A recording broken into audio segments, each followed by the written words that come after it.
ഇപ്പോൾ ഒന്നുമില്ലാത്ത ഒരാൾ, പ്രത്യേകിച്ച് ഒരു ജോലിക്കോ അല്ലെങ്കിൽ ഒരു വർക്കോ ഒന്നും ചെയ്യാത്ത ഒരാൾക്ക് പെട്ടെന്ന് 1 കോടി രൂപ മാനിഫെസ്റ്റ് ചെയ്തെടുക്കണമെന്ന് തീരുമാനിച്ചാൽ സംഭവിക്കുമോ?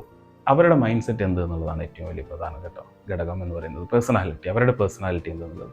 ഒന്നും ചെയ്യാത്ത ആളുടെ മൈൻഡ് സെറ്റ് എന്തായിരിക്കും? റിച്ച് തോട്ട് ഉണ്ടാവുമോ? ഇല്ല. മാനിഫെസ്റ്റേഷൻ എന്ന് പറഞ്ഞാൽ എന്താണ്? നമ്മൾ റിപ്പീറ്റഡ്ലി എന്ത് തിങ്ക് ചെയ്യുന്നോ, അത് പോസിറ്റീവ് ആയാലും വേണ്ടില്ല, നെഗറ്റീവ് ആയാലും വേണ്ടില്ല, അത് നമ്മളിലേക്ക് അട്രാക്ട് ചെയ്യപ്പെടും എന്നുള്ളതാണ്. ഞാൻ എന്താ പറഞ്ഞത്?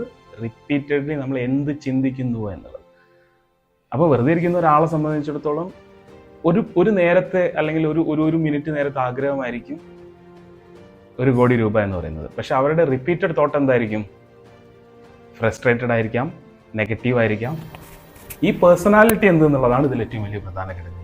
നമുക്ക് റിപ്പീറ്റഡ്ലി ചിന്തിക്കാനും അത് നമ്മൾക്ക് നമ്മളിൽ എത്തി എന്ന് ഉറപ്പിക്കാനും നമുക്ക് എന്ന് സാധിക്കുന്നുവോ അത് സംഭവിക്കും. അപ്പോൾ വെറുതെ ഇരിക്കുന്ന ആളാണെന്നുണ്ടെങ്കിൽ അത് അവരുടെ ചിന്താഗതി എന്ത് എന്നുള്ളതാണ് ഇവിടുത്തെ വലിയ പ്രധാന ഘടകം എന്ന് പറയുന്നത്. ഓക്കെ.